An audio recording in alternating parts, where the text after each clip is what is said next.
toujours de gaieté de cœur, mais on le fait, pas parce qu'on ne veut pas dire ce que Dieu a fait pour nous, mais ça nous, obligatoirement, ça nous pousse un petit peu, ça nous retranche, ça nous ramène dans des souvenirs qu'on essaye d'oublier. Alors écoutez,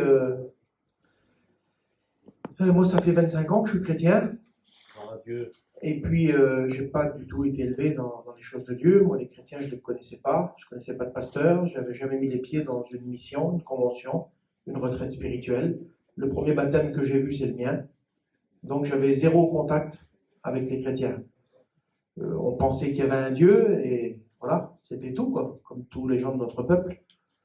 Et puis moi j'ai été élevé voilà, d'une façon un petit peu spéciale. J'en parlais encore avec mon père il y a quelques jours, parce que le 27 octobre c'était mes 56 ans, et il y a 44 ans en arrière, le jour de mes 12 ans, on était pour les Toussaints à Digne, dans les Alpes, et puis il y avait toute la famille qui était là, comme chaque année. Et puis mon père il m'a dit cette année, écoute, t'es grand, t'es plus un enfant, 12 ans. Donc il m'a dit, tu vas venir avec les oncles et les cousins, puis on va aller au café. Et puis effectivement, on est allé au café. Et puis voilà, la première fois que j'ai bu de l'alcool, c'est mon père qui me l'a fait boire. Et puis avec une leçon par-dessus. Et puis parce que ça a duré quelques années comme ça, chaque fois on se réunissait là-bas toute la famille. Et en fait c'était ça le projet. C'était de boire le plus possible en se tenant le mieux possible. Parce qu'on était issus de familles qui aimaient vraiment beaucoup faire la fête. Et tout était un moyen pour faire la fête, mais il fallait faire la fête pour faire la fête. Donc ça s'apprenait ça. On les appelait les bringueurs. Alors voilà, moi j'ai été élevé comme ça. Ça fait que quand j'ai commencé à fréquenter, eh ben, j'ai fréquenté, et puis moi je lui disais, chez nous c'est comme ça. Puis quand je me suis marié, j'avais 19 ans, effectivement chez nous c'était comme ça. Mais après, avec un foyer, c'était différent. Donc il y avait des petites difficultés dans le foyer. Et puis on a eu 2 beaux petits-enfants, et même avec un foyer, avec 2 beaux petits-enfants, moi je continuais à faire ma vie et je partais de chez moi, ça m'arrivait de partir plusieurs jours, de faire la fête, de m'amuser. Dès qu'il y avait quelque chose, j'écoutais quelque chose à n'importe quelle distance, je montais dans mon auto, s'il y avait des copains qui voulaient partir avec moi, et on partait plusieurs jours. Ça fait que vous comprenez bien que le foyer c'était compliqué. Et puis moi je lui disais, j'avais un seul langage, c'était, voilà, si ça te convient, c'est bien, mais si ça ne te convient pas, ben, tu retournes chez toi. Et puis c'est ce qu'elle a fait pendant quelques fois. Et puis on se reprenait. Hein. Et puis une fois, ça a été la dernière. On s'est quittés, et cette fois-ci, c'était fini. Elle avait bien compris que moi, je ne changerais jamais. Et moi, je n'avais pas l'intention de changer. Donc voilà, on a pris des accords ensemble pour les familles. Je dis, écoute, toi tu rentres chez ta mère à Paris, moi je reste ici. Et puis tous les mois, mes sœurs elles viendront chercher, ma sœur la plus vieille, elle viendra chercher les petits, et on se les partagera comme ça, un mois chacun. Il n'y a rien qui se mettra en travers de ça, et puis voilà, tu restes de ton côté, je reste du mien. Et puis effectivement, c'est ce qu'on a fait. Et cette histoire-là, elle a duré environ 2 ans. Et puis pendant ces 2 ans-là, au bout de quelques mois, quand j'avais été pris par mes paroles, que mes enfants, je les remettais dans l'avion pour qu'ils rentrent là-bas, à Paris, ben, c'était très difficile. Mais voilà, j'avais donné ma parole, donc c'était compliqué. Ça fait que je buvais plus après pour m'amuser. C'était fini ça. J'ai commencé à ouvrir des portes que je pensais pouvoir. Vous savez, les portes du monde, on croit toujours les refermer. On a des bras comme ça, on les referme. Moi, ça, j'arrête tout de suite si je veux. Ça. J'arrivais plus à les refermer, les portes. Et moi, l'éducation que j'avais eue de mon père, chez nous, excusez-moi, mais il n'y avait pas de drogués, il n'y avait pas de. On gagnait notre vie en travaillant, il n'y avait pas tout ça. Mais voilà, tellement, quand ici ça ne se passe pas bien, je souffrais tellement que j'ai commencé à boire pour me détruire parce que j'ai réfléchi, je dis finalement j'avais tout pour être heureux. Combien il y en a là qui parfois ont tout entre les mains? Et bien moi c'était mon cas, j'avais tout pour être heureux et j'avais tout foutu en l'air tellement que j'en avais voulu. Donc j'ai culpabilisé et j'ai voulu boire pour me détruire. Donc j'étais un garçon qui était plus fréquentable. J'allais dans des endroits où je n'aurais jamais mis les pieds avant. Ma compagnie elle a changé. Et puis au respect que je dois à chacun, là c'est un peu compliqué à dire ce que je dis maintenant, mais c'est comme ça. J'ai connu le monde de la drogue. Et là, on s'en sort pas. Puis à un moment donné, j'ai voulu rattraper le temps avec de l'argent. Alors après, quand les idées sont plus les bonnes, quand il n'y a plus rien qui fonctionne normalement, moi, vous savez, il m'est arrivé de me réveiller le matin, je le dis dans mon témoignage, parfois j'étais en sang du pied à la tête, je ne savais pas ce que j'avais fait la veille. C'était pas mon éducation, ça, mais c'était devenu comme ça. Je faisais 69 kilos, j'avais perdu la moitié de mes cheveux, et puis j'avais plus de copains, et voilà. Et puis j'ai réfléchi et j'ai dit, mais moi, maintenant que tant qu'en prendre de la drogue, ben, autant en vendre, parce que comme ça j'aurai des sous, quand mes petits viennent passer le mois ici, je pourrais les pourrir, je pourrais faire tout ce que je n'ai pas pu faire avant. Et puis donc je me suis mis au respect que je dois à chacun à vendre de la drogue. Et ici, c'est moi qui vendais de la drogue aux jeunes. Alors, vous savez, c'est difficile de parler de ça, je vous dis la vérité. Parfois, je prends mon auto quand j'ai un petit coup de cafard, quand je suis pas trop content, quand je lève les yeux au ciel et que je frappe un peu du poing, là, et que je suis pas content. Vous savez ce que je fais? Je regarde ma photo que j'ai dans ma Bible, comment j'étais avant, et puis je prends mon auto, puis je fais 2-3 endroits où c'est que j'étais, les choses qui me sont arrivées, ce que je faisais là, qu'est-ce que j'ai fait ici. Ça me remet vite les idées en place. Je demande pardon à Dieu, et puis j'attends patiemment qu'il fasse qu'est-ce qu'il veut de moi. Je voudrais vous dire ça. Quand mes petits venaient, et puis que je vendais de la drogue, alors quand mes petits étaient là, je me tenais, j'essayais de me tenir comme un père, et puis je les pourrissais. Sauf que quand eux, ils repartaient chez leur mère, qui elle, travaillait pas, eh ben, c'était une catastrophe parce qu'ils ne voulaient plus rester là-bas. Du coup, elle, à un moment donné, j'en parle pas souvent, mais je le dis, ce soir, je suis chez moi ce soir. À un moment donné, elle a voulu se faire du mal aussi, elle. Parce que les petits, ils souffraient là-bas, ils voulaient que revenir chez moi. Donc je faisais que détruire. C'était ma façon de vivre aujourd'hui. Moi, en essayant de faire, là, je détruisais encore. Et puis à plusieurs reprises. Et j'ai pas honte de le dire aujourd'hui. À plusieurs reprises, moi, Jackie, j'appelais ma femme et je dis on va se reprendre. Je vais arrondir les angles, je vais mettre un peu d'eau dans mon vin. C'est vrai, j'en ai trop fait. Sur certaines choses, tu as raison. Je reconnais, alors on va arranger. Mais elle me dit, mais tu changeras jamais. Tu peux pas changer. C'est impossible. On ne peut pas se reprendre, c'est fini, on a essayé 10 fois, ça n'a pas marché. Donc, voilà.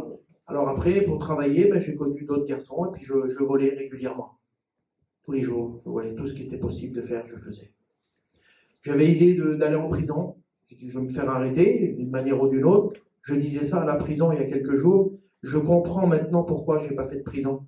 Parce que des années plus tard, Dieu me l'a dit dans mon cœur, tu n'as pas été en prison, je t'ai gardé pour que tu puisses en tant qu'aumônier aujourd'hui parler de ce que tu étais hier. Parce que les jeunes qui sont en prison vivent la même chose. Seigneur, ramène-toi les choses de loin. Alors je comprends maintenant tout ça. Je dis Seigneur. Et puis moi, j'avais tout essayé, ça ne marchait plus. Alors je ne me dis pas les pensées de se faire du mal. Et puis j'ai fait des choses que je nommerai pas ce soir. Mais vraiment des choses au plus bas. Et puis un jour, vous savez ce que j'ai fait? J'ai tenté de faire une prière à Dieu. Merci Seigneur. Ça paraît tellement facile aujourd'hui de faire ça. Elle m'a téléphoné, elle faisait opérer ma petite des amygdales, donc à l'hôpital à Lanval à Nice. Voilà, et puis moi j'ai dit ça à Dieu. J'ai dit, Seigneur, si tu es vivant, fais quelque chose. C'est tout ce que j'ai dit. J'ai rien promis, j'aurais même pas su dire ce qu'il fallait promettre. Je savais rien du tout. Et puis quand je suis venu à l'hôpital, une fois de plus, quand on s'est vu, on s'est disputé comme des chiens dans l'hôpital, devant le lit de la petite. Catastrophe, encore une fois, à un tel point que moi j'étais dans un état, voilà. Je suis rentré dans la salle de bain, j'étais en eau, il a fallu que j'enlève les vêtements sur moi, que je me lave un petit peu. Et puis là, je suis ressorti de la chambre, je suis rentré chez moi. Et le lendemain matin, quand je me suis réveillé pour aller à l'opération de ma petite, j'avais un trou noir. Je ne me souvenais de rien. Uniquement la dispute dans l'hôpital, et après plus rien. Ben, je dis, elle va m'expliquer ce qui s'est passé, parce que moi, je ne m'en rappelle pas. Et quand je suis rentré dans l'hôpital, donc le docteur était là, ils allaient prendre ma petite, et puis elle était là, je lui ai dit, qu'est-ce qui s'est passé hier? Elle me dit, comment ça, qu'est-ce qui s'est passé? Ben, je dis, je me souviens de rien. Comment? Tu te souviens de rien? Non, je me souviens de rien. Ben, elle dit, on s'est disputé. Ben, je dis, oui, c'est la seule chose que je me souvienne. Mais je dis, après, je ne me rappelle pas. Ben, elle dit, t'es rentré dans la salle de bain, tu t'es lavé un petit peu, je sais pas. Elle dit, quand t'as sorti, moi, je t'avais tourné le dos, j'étais devant la petite, devant le lit, là, pour tu t'en vas. Elle dit, tu t'es approché derrière moi. Elle dit, j'étais comme ça, j'ai senti que t'es approché, je ne savais pas ce qui allait se passer. Et t'as dit, merci Seigneur. Amen. Je dis, quoi? Amen. Pourquoi faire que j'aurais dit ça? Et là, le Seigneur me parle, il m'a dit, tu m'as demandé, je t'ai répondu. Et là, sur cette phrase-là, Dieu m'a redonné mon foyer. Comme ça, là, j'y étais vraiment pour rien. C'est ça que Dieu voulait faire. J'y étais pour rien. J'ai compris que j'y étais pour rien. Vous savez quoi? J'ai eu la curiosité de mettre les pieds dans une réunion pour la première fois de ma vie. J'avais plein de vilaines choses qui étaient en cours. C'était compliqué. C'est toujours compliqué, vous savez. Mais quand je suis venu dans la réunion, c'est pas Youm qui prêchait. C'était la première fois que je voyais ce frère. C'était vers mon oncle Nétou, là-bas, vers le Vieux-Paulette, dans la petite maison en face. Je suis arrivé là, je mourais de honte. J'étais comme ça, je me suis mis dans un coin. Et Dieu m'a parlé. Gloire à Dieu. Et vous savez ce que j'ai fait quand Dieu m'a parlé? J'ai dit, Seigneur, c'est ça que je veux. Amen. Et je vous promets que s'il y aurait un mot pour désigner ça, pour essayer peut-être de te convaincre ce soir, je le ferai. D'une manière ou d'une autre, j'essaierai de le faire. Mais je vous promets qu'il n'y a pas un mot qui peut désigner ce qui se passe là quand ça marche. Je ne peux pas le dire. Je ne peux pas dire c'est comme ça, c'est à peu près que tu ne peux pas. C'est quelque chose que tu as cherché toute ta vie sans le savoir et que d'un seul coup tu le découvres sans le nommer. Tu ne peux pas dire ce que c'est. Mais c'est ça que tu avais besoin. J'ai accepté. Je venais de découvrir que ma femme était baptisée du Saint-Esprit depuis des années. Je ne savais même pas ce que c'était. Mais elle allait dans les réunions parfois en cachette. Parce que quand moi, j'arrivais sur une place avec mes copains, et qu'on me disait, t'as vu la femme là-bas, c'est une Alléluia. Je prenais mon camping, je me mettais de l'autre côté. Interdit d'écouter un cantique. Interdit que les Alléluia, on les approche pas. Mais si aujourd'hui, vous me demandez à moi pourquoi, peut-être toi, tu sais pourquoi tu n'es pas encore chrétien. Tu sais pourquoi t'empêches ta femme de te baptiser. Moi, aujourd'hui, je dis non, je n'avais pas de raison, je n'avais pas de mauvaise expérience. Je ne leur parlais pas dessus. Je ne les connaissais pas. Je ne savais pas qu'ils existaient, moi. C'était comme ça, ils arrivaient. Je ne connaissais rien du tout. Donc, je ne pouvais pas, mais j'avais peur de quelque chose que je ne connaissais pas. Sauf que là, quand on est venu à la réunion, on a été dans l'église en haut, là-bas, au bout de quelques réunions, il y avait un service de baptême qui était en place pour le 22 mars. On était en 98. Max est venu me trouver avec les frères. Puis à l'époque, il y avait Ninine, il y avait tous les anciens qui étaient là. Et ils sont venus me demander, pour le baptême, on va baptiser ta femme. Elle nous a demandé le baptême, si tu es d'accord. Je dis, bien sûr. Mais je dis, moi, c'est trop tôt, parce qu'il faut d'abord que je parle avec mon père. Mon père, c'était mon ami, mon copain. C'était mon père, c'était toute ma vie. Moi, j'avais rien fait sans lui.